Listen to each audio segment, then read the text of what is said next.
Muy buenas tardes a todos. Continuamos con la programación académica del primer Congreso Regional de la Jurisdicción de lo Contencioso Administrativo del Caribe Colombiano. Para este conversatorio titulado Alcances del control judicial de la potestad sancionatoria de la Procuraduría General de la Nación a los servidores públicos en elección popular.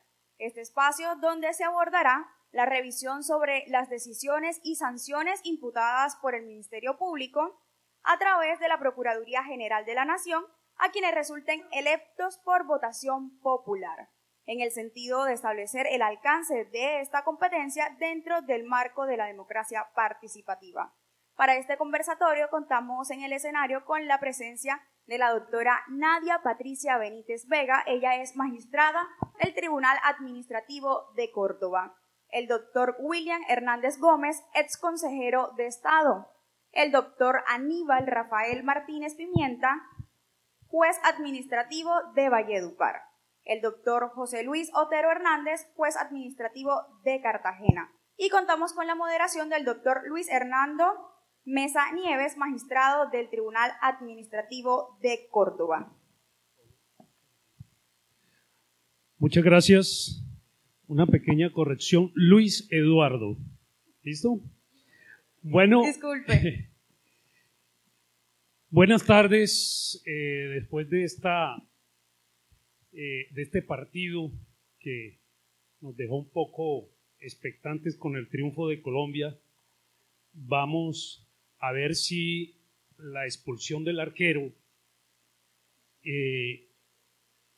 pudo haber sido revisada por el VAR a la luz de la Convención Americana de Derechos Humanos. No, era un árbitro, no era un juez penal. Entonces, no hubo penalti. ¿Verdad? No hubo penalti. Quiero saludar al presidente del Tribunal Administrativo de Bolívar, al señor vicepresidente del Consejo de Estado, a los consejeros y consejeras presentes, a los exconsejeros presentes, los conferenciantes internacionales, a todos los magistrados, jueces y servidores judiciales del Caribe colombiano que están aquí presentes y también aquellos que tengo la firme esperanza que están conectados virtualmente.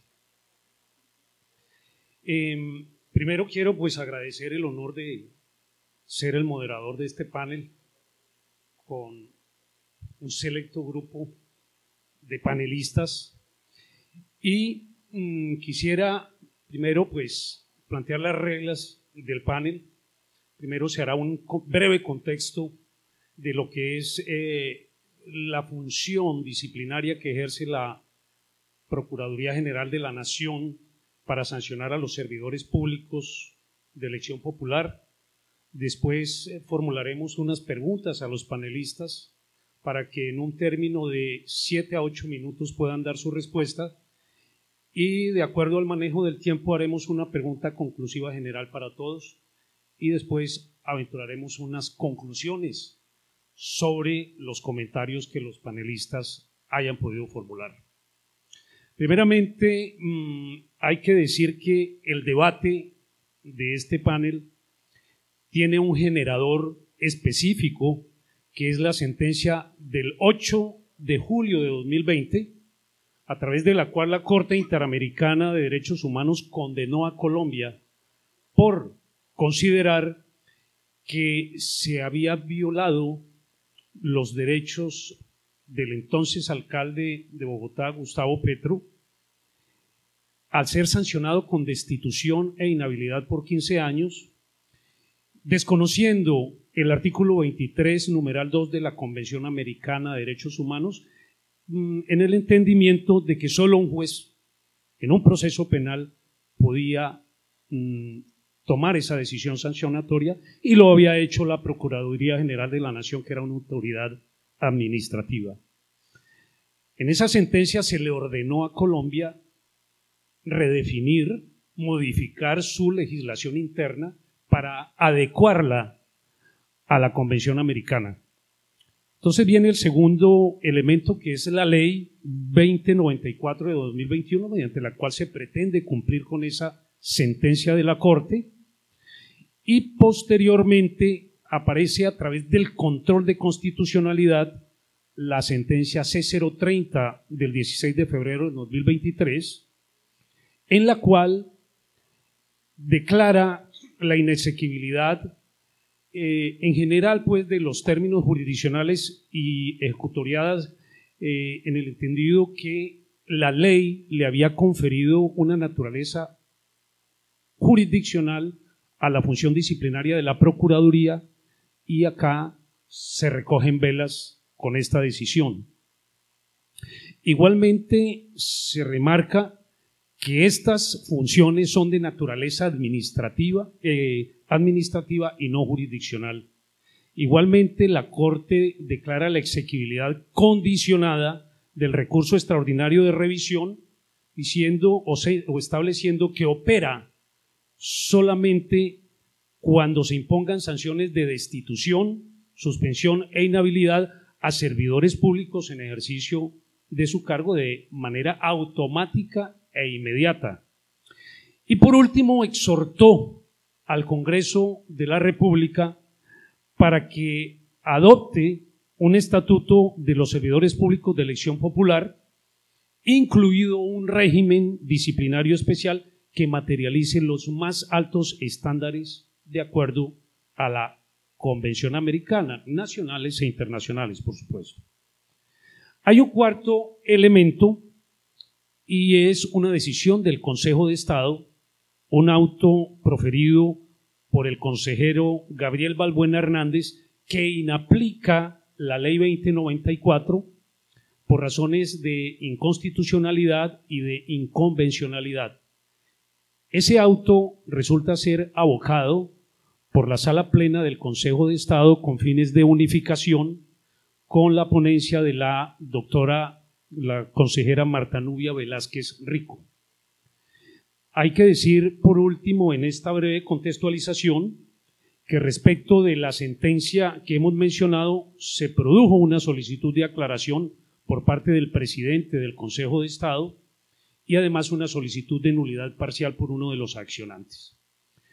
Entonces, esbozado este contexto, vamos a formular la primera pregunta para el doctor William Hernández, es consejero de Estado, que nos acompaña en este panel. ¿Considera usted, doctor William, que la Corte Constitucional ejerció de alguna manera un control de convencionalidad o aplicó un bloque de constitucionalidad? ¿Cómo se produjo la armonización que pudo haber intentado la Corte Constitucional entre el derecho interno y el derecho internacional en este caso? Bien, muchas gracias, Luis Eduardo. Muy buena tarde para todos. Me uno a los agradecimientos y a las presentaciones que ha hecho el doctor Luis Eduardo para ganar tiempo. Tengo solo 8 minutos y voy a plantear una tesis que, como ustedes verán, a mi modo de ver, es una tesis que puede en gran medida resolver por lo menos desatar el nudo gordiano que tenemos en este momento. Lo primero, yo resalto algo. Desde luego, todas las procuradurías en todos los tiempos, independientemente del uno o del otro, han cumplido una función muy importante respecto de la lucha contra la corrupción y contra todas las contravenciones o los problemas disciplinarios o las conductas reprochables de los servidores públicos elegidos popularmente.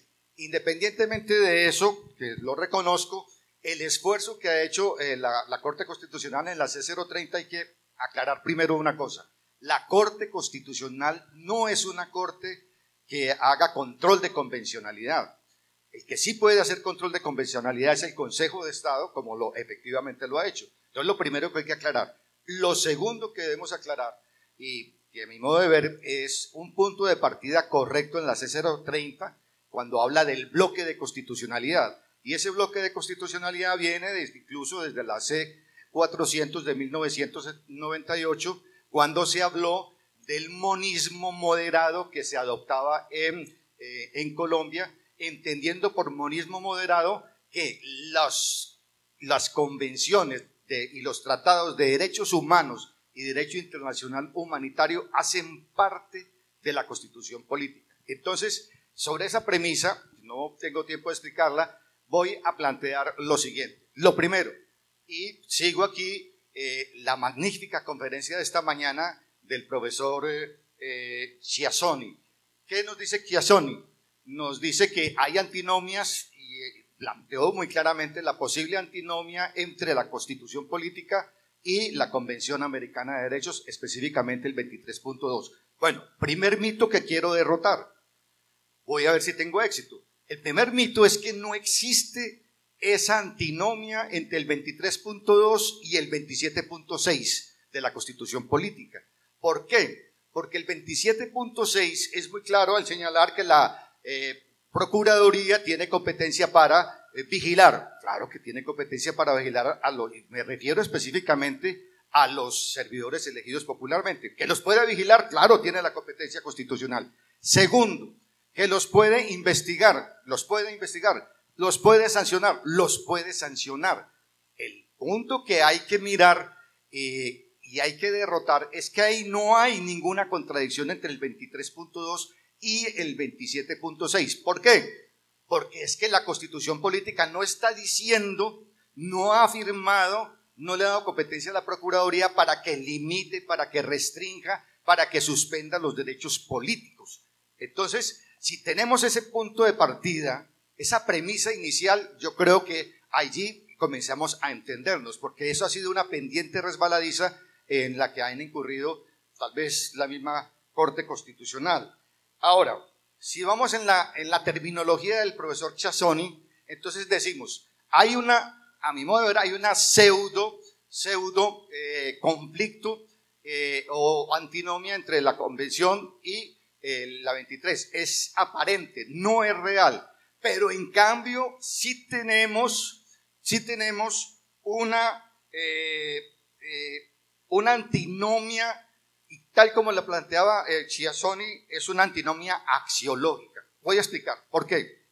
Porque la misma Constitución, el 27, nuestro artículo 277, perdón, de la Constitución Política, al final señala que las competencias finalmente de la Procuraduría los define la ley.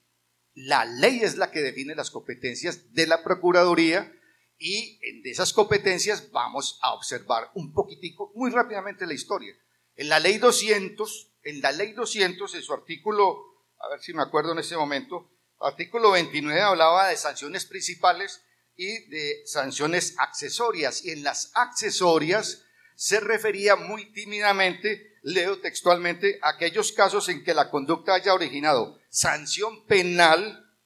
La inhabilidad procede siempre y cuando no hubiere sido impuesta en el respectivo proceso penal. Mire que allí por lo menos había un respeto a lo penal.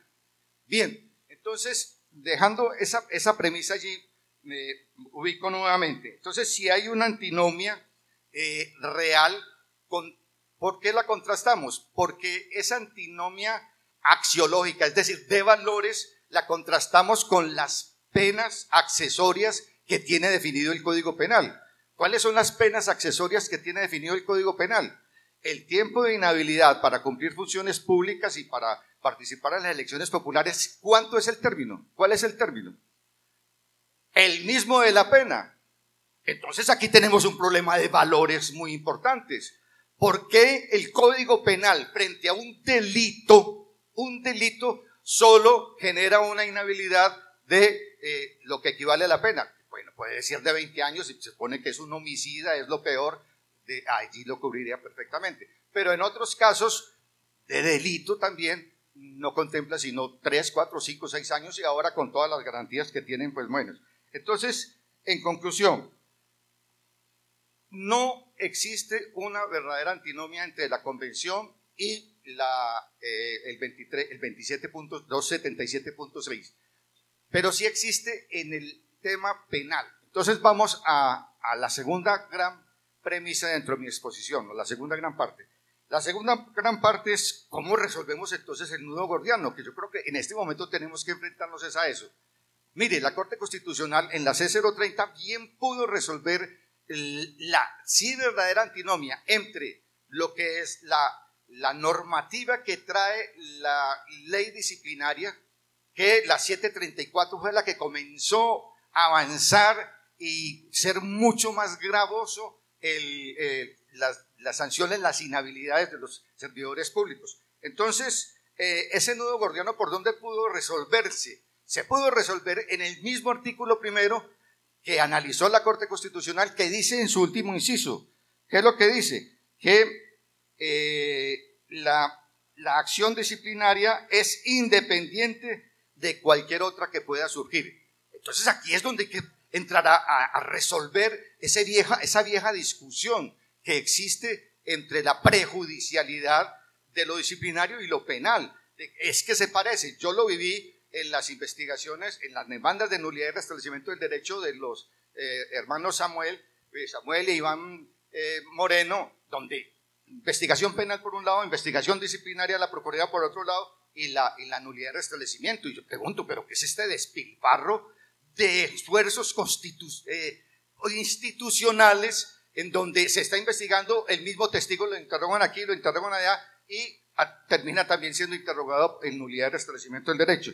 Entonces ¿por qué no acudimos? Y esta tesis la planteé en la comisión normativa cuando estaba allí en la comisión normativa. ¿Cuál? ¿Por qué no acogemos lo que trae la legislación española en el código, en la ley orgánica mejor, ley sexta orgánica del Poder Judicial del año 85? ¿Qué dice en su artículo 10? Dice, para los solos efectos prejudiciales, cada orden jurisdiccional conservará su competencia.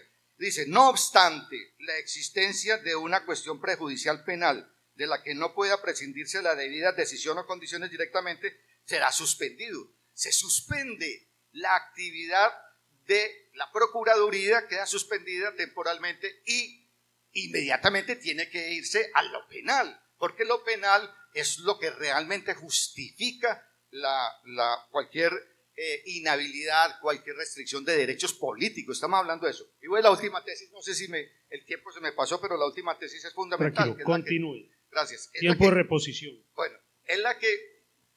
de reposición.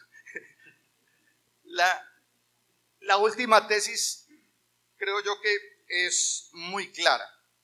En la medida en que si tenemos esas dos premisas bien definidas, hay que entender que el principio democrático, el principio de participación, somos una democracia participativa, y lo ha dicho de muchas maneras la Corte Constitucional. ¿Qué es la democracia participativa? Dice, es la certeza que tienen los ciudadanos de participar en las principales decisiones. Es la certeza que tienen los ciudadanos de que no van a ser excluidos, de la participación en las situaciones más importantes colectivas que los afecten a ellos o a grupos en general. Entonces, lo que hay que mirar no es un tema de competencia, que esto es un falso problema. El 23.2 no está analizando simplemente el tema de competencia, que si es la Procuraduría o si es un juez penal. No. La teleología del 23.2 es ¿cuál? A mi modo de ver, la conclusión es muy sencilla. Solo cuando se incurre en un delito, se entiende doloso, obviamente no el culposo, no delitos políticos, solo cuando se incurre en un delito es cuando se puede restringir los derechos políticos, porque hay que garantizar la participación ciudadana en una democracia participativa como la nuestra. Entonces, si esa es la teleología, entonces yo leía la entrevista que en estos días daba al diario El Tiempo, el doctor Alfonso Gómez Méndez, y el doctor Alfonso Gómez Méndez decía que la Procuraduría ha destituido 7.000 servidores públicos de elección popular.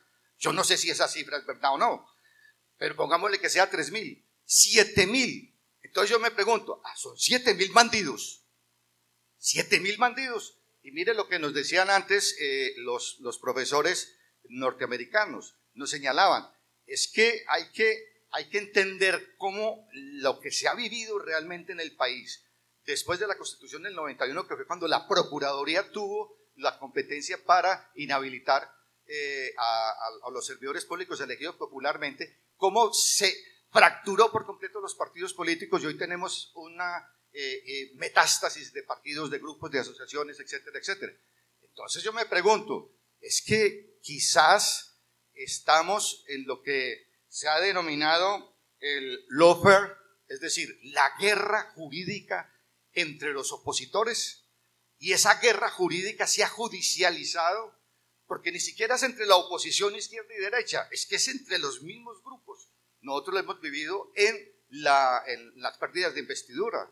En las pérdidas de investidura, los primeros en meter las demandas son los del mismo grupo, con la ambición de tomarse de eso. Entonces, de pronto lo que hemos caído. Entonces, la reflexión es esta, y para el Congreso de la República, es que lo que hay que modificar son muchas cosas, muchas leyes. Uno, el tema no es de constitucionalidad, es un tema de legalidad. Y de legalidad es definir, en primer lugar, que solo los delitos, y ahí sí encajamos perfectamente con el 23.2, solo los delitos. Ahora, que es que la justicia penal es muy tardía y la Procuraduría es muy ágil en eso, pues yo no lo creo que sea tan ágil, porque de todas maneras en la experiencia que yo tengo, pero supongamos que es ágil. Mire lo que nos hablaban de los 4 poderes y de cómo en el fondo el control judicial está quedando en manos, de hecho la ley, la 2094 intentó convertirlos en cuasi jueces a los procuradores o jueces, y entonces allí vendría la solución, a mi modo de ver,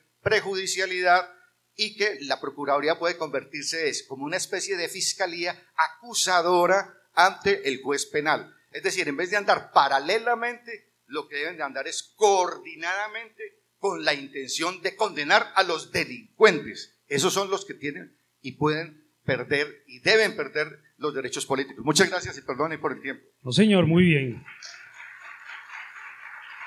Bueno, ahí hemos escuchado una aproximación en donde se combina el derecho comparado, se hace una propuesta muy concreta de una reforma orientada hacia que definitivamente sea el delito el que amerite una sanción de este tipo a través de reforma legislativa que asigne esta competencia a un juez penal. Vamos ahora con la segunda pregunta, doctora Nadia Patricia Benítez, magistrada del Tribunal Administrativo, compañera. ¿Qué razones, doctora Nadia, encuentra usted que puedan respaldar la tesis de la constitucionalidad de la Ley 2094 de 2021? Bueno, muy buenas tardes a todos. Por lo menos yo encuentro 7 puntos en defensa de que se pueda cambiar la tesis literal del artículo 23.2 de la Convención Americana de Derechos Humanos. En esencia, la sentencia C030 tiene efectos temporales, lo primero, y solo aplica a los servidores públicos elegidos popularmente los efectos de la suspensión de la sanción mientras el recurso extraordinario de revisión se surta ante el Consejo de Estado, de una manera temporal porque se exhortó al Congreso de la República para que regulara o expidiera un estatuto especial para servidores públicos de elección popular, un estatuto disciplinario que atendiera los más altos estándares internacionales de protección de derechos políticos. Entonces, ese es el primer punto como para tener en cuenta. En segundo lugar, la tesis que promulgo o apoyo es la que da una lectura no literal al artículo 23.2 en el sentido de que si es posible hacer restricción de derechos políticos a servidores públicos elegidos popularmente de destitución, inhabilidad y suspensión, siempre y cuando sea una condena emitida por un juez. No necesariamente tiene que ser un juez penal y no necesariamente tiene que ser delitos. En primer lugar, acudo a la misma tesis de apoyo que desarrolló la Corte Constitucional en la sentencia C030. Allí la Corte, en esencia, no hizo control convencional, como bien lo dijo el doctor. La Corte Constitucional entiende que nosotros tenemos la cláusula de apertura, que es el artículo 93 constitucional. Ese artículo es el que permite incorporar el ordenamiento internacional, en este caso la Convención Americana de Derechos Humanos, a nuestro orden interno, pero no hay una supraconstitucionalidad, simplemente están en el mismo nivel jerárquico, no hay una que esté superpuesta a la otra. En ese sentido, si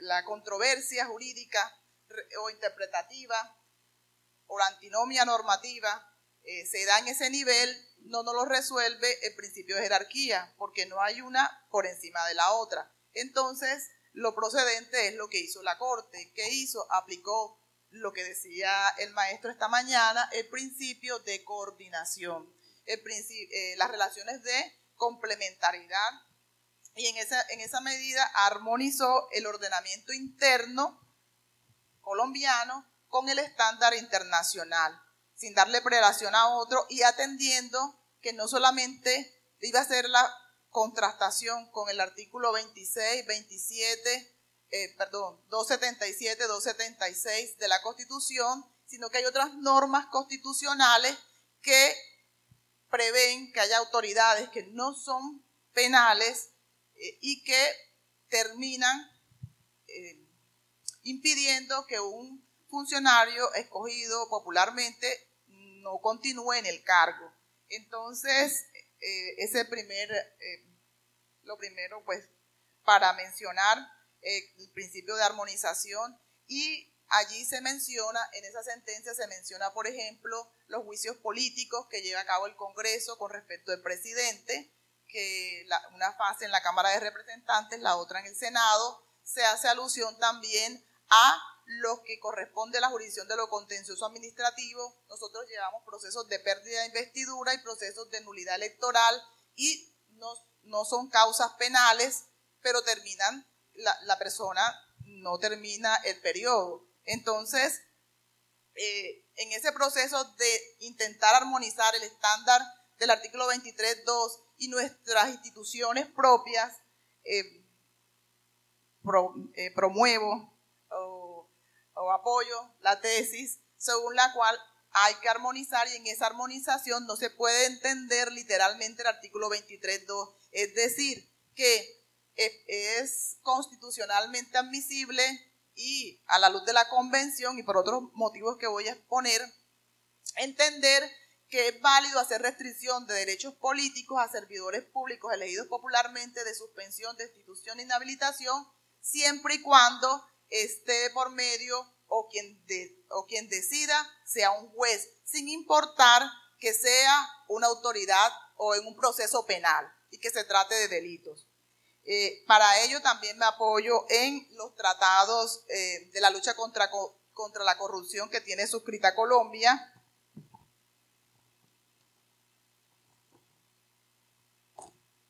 Tenemos la Convención Interamericana de Lucha contra la Corrupción y la Convención de las Naciones Unidas. Allí se pactó por parte del Estado colombiano que no solamente se iba a hacer la persecución de este flagelo que nos condena a la pobreza, sino que también se iban a tomar por parte del Estado medidas incluso disciplinarias contra este tipo de servidores públicos. Y esa es una obligación internacional que tenemos como Estado y que tenemos que también honrar. Otro punto,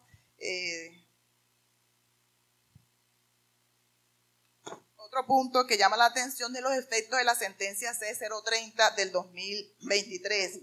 Esa sentencia hace tránsito a cosa juzgada constitucional, por tanto los efectos son erga omnes inmutables, obligatorios para todos. Entonces, mientras esa sentencia surge sus efectos, no es posible que cualquier otro juez en nuestro ordenamiento jurídico, a mi modo de ver, no es posible que haga control convencional, porque vía excepción de inconvencionalidad, porque es similar a lo que sucede en el campo del derecho constitucional cuando uno va a hacer la excepción de inconstitucionalidad.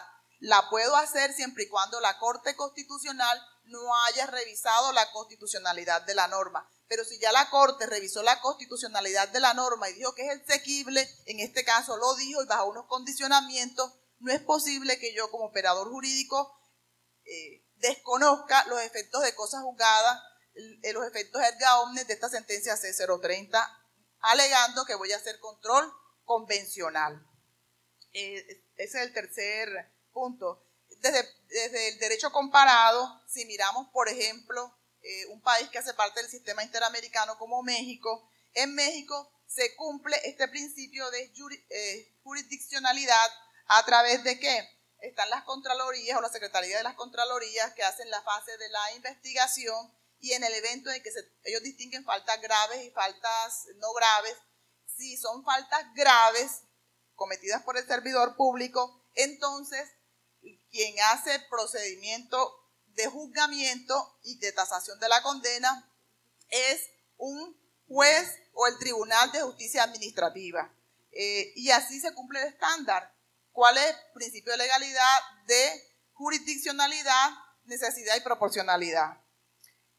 Otro punto en defensa de la tesis tiene que ver con que la Corte Interamericana ha producido más de 400 fallos, solo aplicado con efectos literales el 23.2, en el caso López Mendoza, Venezuela, Gustavo Petro, Colombia. En esos dos casos ha hecho una interpretación literal del 23.2. En otros eventos, inclusive este año salió ahorita en enero del 2023 contra Ecuador, y allí, interpretando el artículo 23, en sus incisos 1 y 2, incisos 1 y 2, se concluye que lo que interesa es que se cumpla el principio de legalidad, el principio de jurisdiccionalidad, que haya criterios razonables, que se atienda a un propósito útil. En ese sentido, siguiendo también los mismos presidentes de la Corte, apoyan la tesis de que no necesariamente debe interpretarse que tiene que ser un hecho punible. Además que eso vaciaría de contenido el derecho disciplinario, porque yo si sanciono penalmente no puedo sancionar disciplinariamente porque incurre en non bis in idem, no dos veces por el mismo hecho. Bueno, hay otras dos posturas pues, de apoyo. Una tiene que ver con la teoría de los contralímites, de la que habla Giuseppe Franco Ferrari, y que aplican en la Constitución Política de Italia con respecto al sistema europeo, el estándar europeo, y aquí Alemania, y aquí Argentina en el 2018 dio uso a esta teoría de los contralímites. Permite atemperar las necesidades de que se respete los contenidos o principios esenciales de una Constitución con respecto al estándar internacional. No puedo profundizar sobre ello, pero es una tesis de apoyo. Y finalmente encuentro muy válido todos los argumentos sistemáticos, teleológicos, que hace el doctor en su voto concurrente Diego García Sayán en la sentencia López Mendoza contra Venezuela del año 2011. Allí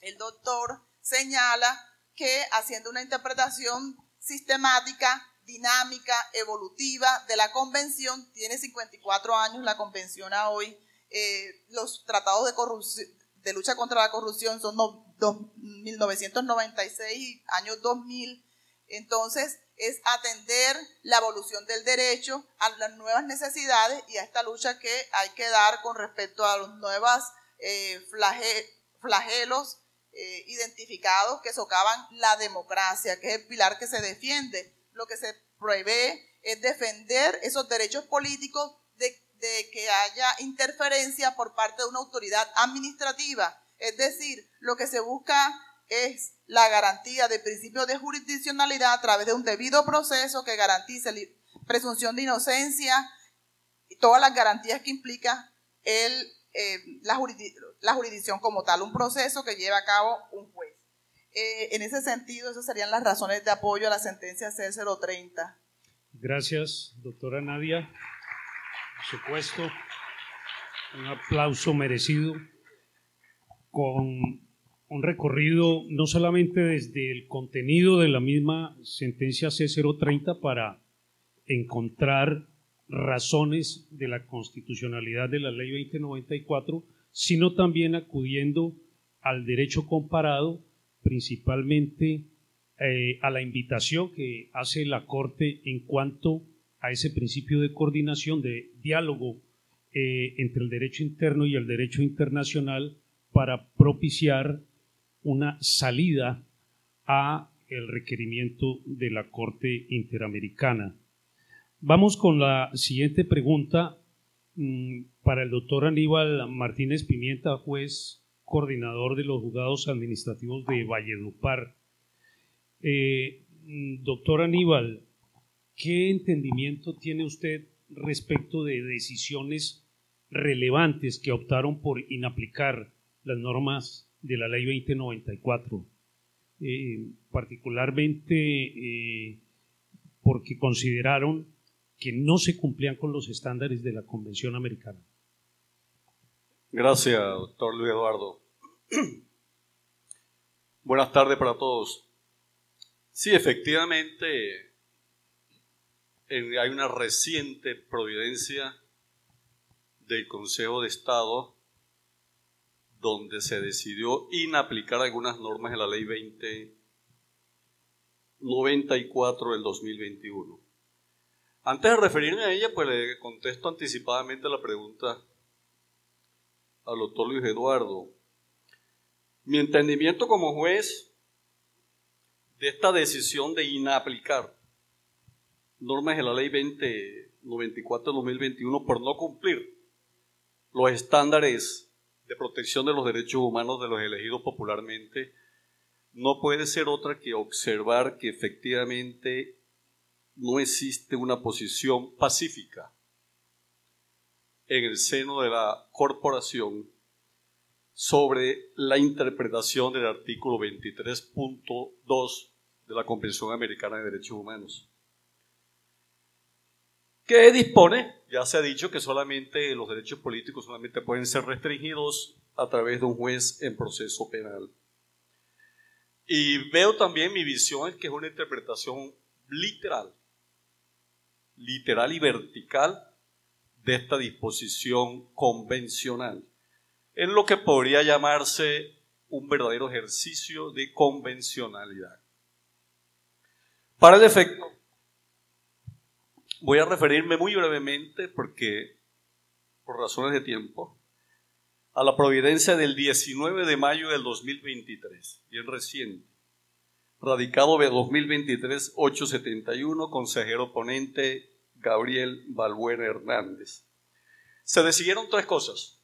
Una, inaplicar con efectos interpartes los artículos 54 a 60 de la mencionada ley que regula el recurso extraordinario de revisión de decisiones sancionatorias de destitución o suspensión de funcionarios elegidos popularmente o por elección popular.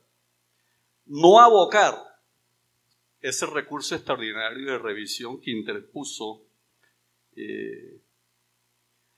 una exalcaldesa de Arjona, Bolívar, que fue objeto de una suspensión por la Procuraduría Provincial de Bolívar y ratificada en segunda instancia por la Sala Disciplinaria de Juzgamiento de Servidores Públicos de Elección Popular de la Procuraduría. Y tercero, conmina a la Procuraduría a que esa decisión la vuelva a notificar para efectos de que se habilite el término de caducidad para un eventual ejercicio del medio de control, nulidad y restablecimiento del derecho. Lógicamente hay una carga argumentativa del consejero ponente con fundamentos de orden constitucional y convencional, muchos de los cuales ya se han dicho aquí en los panelistas que me antecedieron. En efecto, se dice en esa providencia que la ley 2094 del 2021 tuvo como propósito realizar los ajustes normativos que le exigió la Convención Americana, la Corte Interamericana de Derechos Humanos, en el caso Petrorrego, Colombia, donde se declaró la responsabilidad internacional del Estado colombiano, precisamente por entender que en ese caso se violó el artículo 23.1 de la Convención, especialmente el principio de jurisdiccionalidad, entre otros.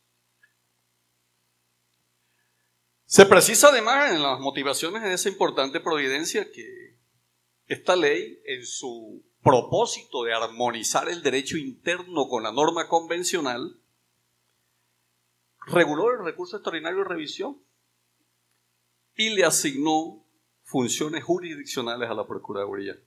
Lógicamente también hubo una separación de funciones de investigación y juzgamiento, siempre en procura de garantizar el debido proceso.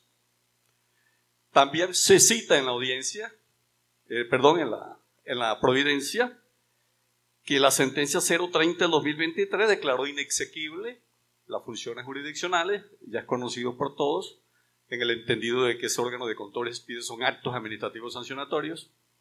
Y segundo, declaró exequible ese recurso extraordinario de revisión, siempre que se trate de destitución, suspensión de funcionarios elegidos popularmente. Dice que mientras se interponga ese recurso, así se suspende la sanción hasta tanto un juez contencioso administrativo tome la decisión del recurso. Pero además se cita aquí, y ya se dijo, que se exhortó al Congreso de la República para efectos de que elabore un estatuto del servidor público de los funcionarios elegidos popularmente, donde se establezca un régimen disciplinario especial que obedezca a los estándares internacionales en esta materia. Pero dice además la providencia, como fundamento importante, que al declararse la inexequibilidad parcial de esa ley, el intento de ajuste resultó fallido. Es un intento fallido de procurar armonizar la normativa interna con los estándares internacionales en materia de protección de los derechos humanos de los elegidos popularmente. Y concluye que se sigue manteniendo un estado de inconvencionalidad en la materia. Dice que la propia Corte Interamericana de Derechos Humanos ya en su labor de revisar, de supervisar el cumplimiento del fallo Petro versus Colombia, verificó que con esa ley no se estaba cumpliendo a cabalidad con las órdenes que se dieron en dicho fallo. Como quiera que, a pesar de esa reglamentación y de la revisión que hizo la Corte Constitucional, se sigue teniendo en cabeza de un organismo con funciones administrativas la facultad de suspender y de inhabilitar funcionarios elegidos popularmente y limitarles sus derechos políticos. A pesar de que también se cita en esta providencia que la Comisión valoró muy positivamente el esfuerzo que se hizo en el sentido de procurar que se garantizara un debido proceso, pero que jamás podría mantener esa posibilidad de que un órgano distinto a un juez penal sancione a elegidos. Muy bien, en cuanto a la competencia del Consejo de Estado para obrar como juez de convencionalidad y constitucionalidad, pues justifica esta providencia que Colombia hace parte de la Comisión Americana de Derechos Humanos, que los jueces y magistrados tenemos la obligación de interpretar el derecho interno siempre con interpretaciones que sean consistentes con las obligaciones del Estado en materia de derechos humanos, obligaciones adquiridas a nivel internacional. Igualmente se cita el artículo 93 de la Constitución, que el bloque de constitucionalidad incluye los tratados ratificados por Colombia y que por tanto debe cumplirse la Comisión Americana de Derechos Humanos y las decisiones de la Corte Interamericana en función del principio pacta sunt servanda. Finalmente, sobre las razones de aplicación de la exención de inconstitucionalidad e inconvencionalidad, dice que Colombia sigue pendiente de dar cabal cumplimiento a las decisiones ordenadas en el caso Petrorrego versus Colombia. Que a pesar de la sentencia 030 del 2023, la Procuraduría sigue sancionando servidores públicos de elección popular. Que ante el intento fallido de ajuste normativo, el Congreso aún tiene la oportunidad de atender el exhorto que se le hizo de un verdadero estatuto del servidor público de elección popular con un régimen disciplinario especial. Y concluye que tramitar ese recurso sería convalidar una reglamentación que es una ley que no se adapta a los estándares internacionales y que está existiendo el estado de cosas inconvencionales. Finalmente, repara que se desconoce el principio de la doble instancia. Igualmente que se desconoce la separación de poderes al asignarle al Consejo de Estado que sea copartícipe de decisiones disciplinarias, como quiera que una cosa es hacer una revisión de una decisión en sede de nulidad y restablecimiento del derecho de simple nulidad y otra es tomar la decisión. Dice que la ley debió ser estatutaria porque está asignando funciones al Consejo de Estado a pesar de que las que tiene se les asignó la Constitución y una ley estatutaria, la Ley Estatutaria de Administración de Justicia. Y por último, que no desconoce la preocupación que nos asiste en el tema de los actos de corrupción, que no hay que desconocer que tampoco habría que quitarle esa competencia a los organismos que la tienen para efectos de los casos de corrupción, que no se queden sin sancionar.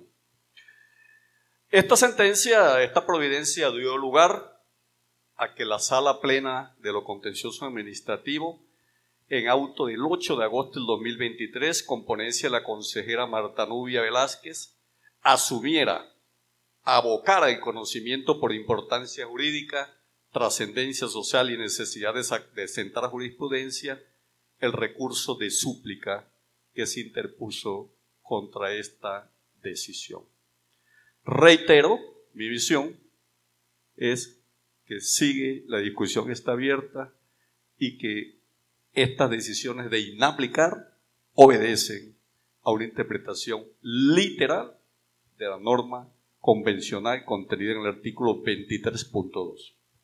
Gracias. Gracias, doctor Martínez.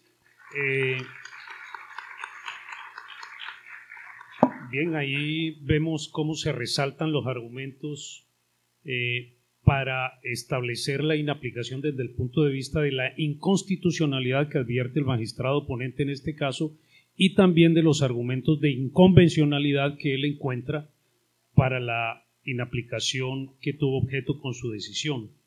Destaca el doctor Martínez cómo de la decisión que se tomó se advierte de manera concluyente que hubo una interpretación literal y que a la luz de ella Colombia estaría pues incumpliendo con los parámetros de la convención y que sería necesario hacer algunas reformas para propiciar la armonía con los estándares internacionales en los términos del artículo 93 de la Constitución, es decir, acudiendo igualmente al bloque de constitucionalidad.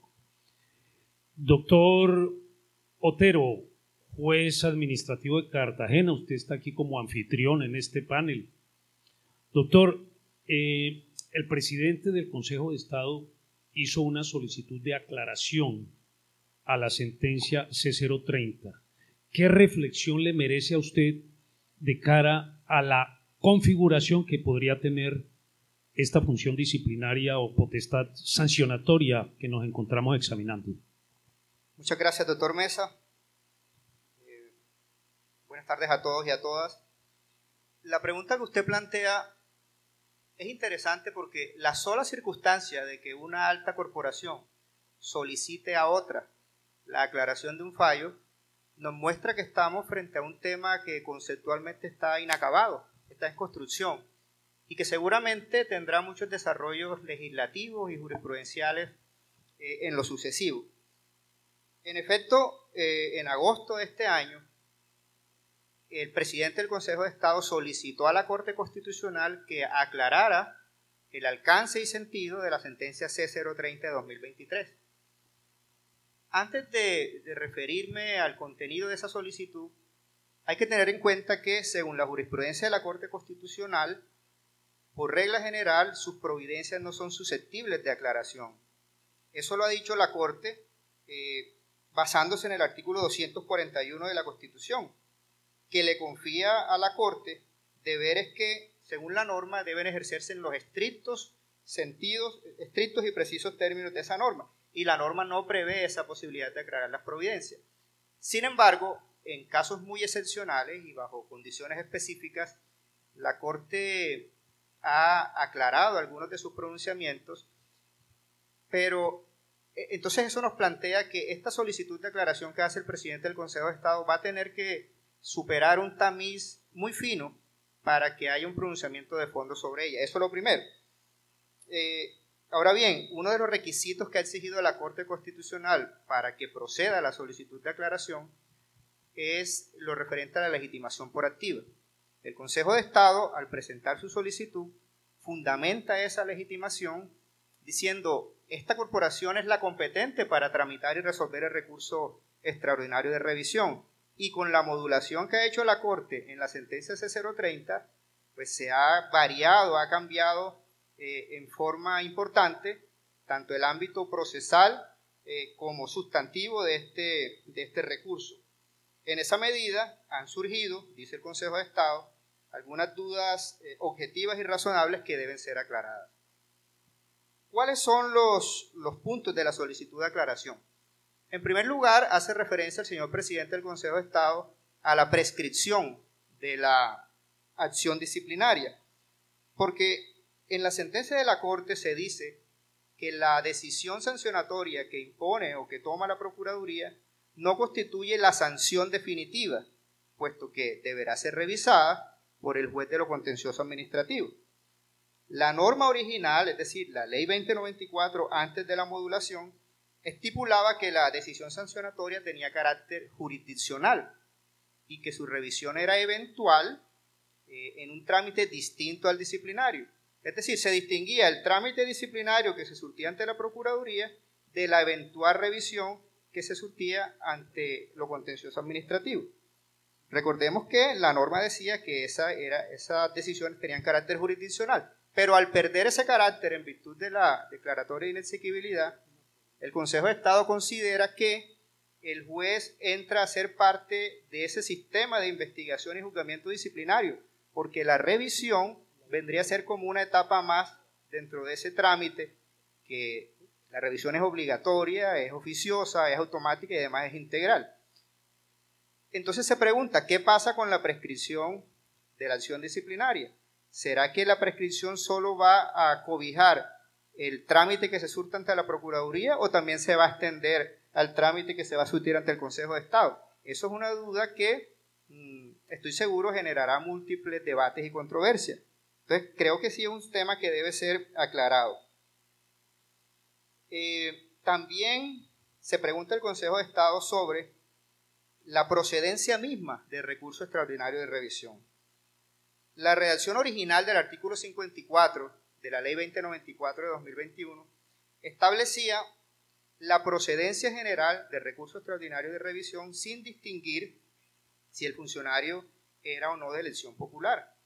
Pero la modulación que trae la sentencia C030 de 2023 establece ya un sujeto cualificado o calificado y dice: se trata de funcionarios públicos de elección popular que estén en ejercicio del cargo o en ejercicio del mandato popular. El Consejo de Estado, en su solicitud de aclaración, pregunta cuál es la situación de aquellos funcionarios públicos cuyos cargos no son de elección popular. ¿El recurso de revisión se torna improcedente frente a ellos? ¿Cuál sería el mecanismo judicial de que disponen para cuestionar las decisiones de la Procuraduría? ¿Procede recurso extraordinario de revisión contra decisiones sancionatorias impuestas a quienes al momento de la sanción ya no estén ejerciendo el mandato popular? Porque puede suceder que una investigación iniciada en ejercicio de ese mandato culmine con una sanción cuando el funcionario ya no lo ejerce. Y esa eventual sanción que se imponga podría comportar una inhabilidad que le restrinja la posibilidad de participar en debates electorales futuros, es decir, restringiría sus derechos políticos. Esa es una cuestión que no queda clara en la sentencia. Y finalmente, el cuestionamiento o la solicitud de aclaración más relevante que observo es que se dice en la sentencia que el recurso extraordinario de revisión no está supeditado a las causales de revisión, a las tradicionales causales de revisión, que es un análisis integral, oficioso y automático que debe hacer el juez contencioso. ¿Qué pasa entonces si el sancionado guarda silencio? Si el sancionado decide simplemente no intervenir en la discusión de la legalidad de esa sanción. ¿Será que acaso el juez contencioso administrativo en ese análisis integral tendrá que examinar de oficio todas las eventuales causales de nulidad contempladas para los actos administrativos? Además, independientemente de que se tramite el recurso extraordinario de revisión, ¿será que el sancionado podrá ejercer la acción de nulidad y restablecimiento del derecho? Es otra pregunta que hace el Consejo de Estado. Y finalmente, sobre los recursos que procedan contra la decisión que se toma dentro del trámite extraordinario de revisión, la sentencia de la Corte dice que contra esa sentencia procederán los recursos de ley, pero pues no procedería apelación porque se trata de sentencias de única instancia, no procedería reposición porque son sentencias, y no procedería recurso extraordinario de revisión porque se trata de sentencias que a su vez han sido dictadas en procedimientos extraordinarios. Entonces, esas son las dudas que se plantean. Ahora bien, sobre los efectos que esta solicitud de aclaración pueda tener, pues más allá de los efectos procesales, creo que va a tener un efecto práctico, y yo creo que el Consejo de Estado va a postergar el proferimiento de su fallo de unificación hasta que la Corte Constitucional decida esta solicitud de aclaración, porque son temas relevantes e importantes, pero yo no soy muy optimista sobre la posibilidad de que la Corte entre de manera detallada a pronunciarse sobre estos temas, porque estamos frente a una sentencia que ya hizo tránsito a cosa juzgada constitucional y que, como dije al principio, las solicitudes de aclaración están referidas únicamente a frases que, digamos, impliquen verdadero motivo de duda.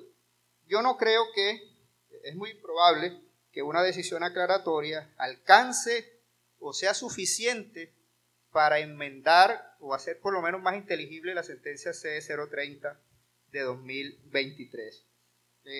No es fácil aclarar ese fallo. Yo creo que la solución tendrá que ser de tipo legislativo. Así hizo el exhorto de la Corte Constitucional al Congreso de la República. Pero la ley que se expida no puede incurrir en los mismos errores que incurrió la ley 2094, que a mi modo de ver trató de buscar caminos sinuosos para eludir el cumplimiento de la orden de la Convención Americana o de la Corte Interamericana. Haciendo referencia a lo que nos decía el doctor Williams sobre el morismo y el dualismo, aquí el Estado colombiano no está discutiendo o negociando un tratado internacional. Aquí hay una sentencia, el Estado fue condenado por la Corte y esa condena fue explícita al decir que debía modificarse la legislación interna para que autoridades administrativas no puedan sancionar o quitar derechos políticos a funcionarios de elección popular. Y hasta ahí mi respuesta, doctor. Gracias, doctor Otero. Bueno, vamos a llegar a esta parte conclusiva de este panel haciendo una pregunta corta para una respuesta corta. Máximo 1 minuto en la respuesta. La misma pregunta para los panelistas. ¿Cómo visualizan ustedes que debería diseñarse la normativa legal para que se cumpla con el estándar convencional que defina el alcance del control judicial sobre la función sancionatoria que estamos comentando? Doctor William. Bien, la respuesta corta. Primero, es cierto que Diego García Sayán, con su voto razonado, pues dio como las luces, nos generó la esperanza de que se podía interpretar que en el ordenamiento jurídico colombiano una autoridad judicial, en este caso el juez contencioso administrativo, daría lugar a legitimar. Pero la verdad es que, como bien lo señala José, es una sentencia. Entonces, aunque nos quedemos en el tema de que no nos interesa el ordenamiento internacional, yo creo que debe obedecerse a esa sentencia y es muy fácil resolverla con una ley o un conjunto de leyes, porque no basta una ley. Mire que había que modificar el Código Penal para que tenga las verdaderas connotaciones que implica el 23.2 y definir otro tipo de situaciones respecto a la Procuraduría, competencias, etc. A mí me gusta el diseño que se ha implementado en la legislación española, a la cual hizo referencia el doctor William, referida a la prejudicialidad, que en la medida en que las conductas puedan eventualmente constituir delito, pues que esa investigación pues, quede en manos de la justicia y se suspenda el trámite ante la Procuraduría. Creo que es un sistema que ha funcionado bien en España. La disidente. Bueno, siguiendo el hilo argumentativo, pues considero que la lectura no debe ser literal, sino como hizo la Corte en su ejercicio de armonización, aplicando principios de complementariedad y coordinación. En esa medida, el entendido debe ser que la legislación, efectivamente, quien tiene la potestad para restringir derechos políticos a servidores públicos elegidos popularmente vía sanciones de destitución, inhabilitación y suspensión, tiene que ser una autoridad jurisdiccional para que se cumpla ese estándar del principio de jurisdiccionalidad que conlleva las garantías de debido proceso, presunción de inocencia y todas las garantías de imparcialidad. Eso por un lado. Y por el otro, que no hay necesidad de distinguir entre servidores públicos electos en ejercicio del cargo y servidores públicos electos que ya no están en ejercicio del cargo. De hecho, la Convención Americana en el artículo 23 habla de todo ciudadano, es decir, no restringe ni siquiera a quien tiene la investidura por elección popular.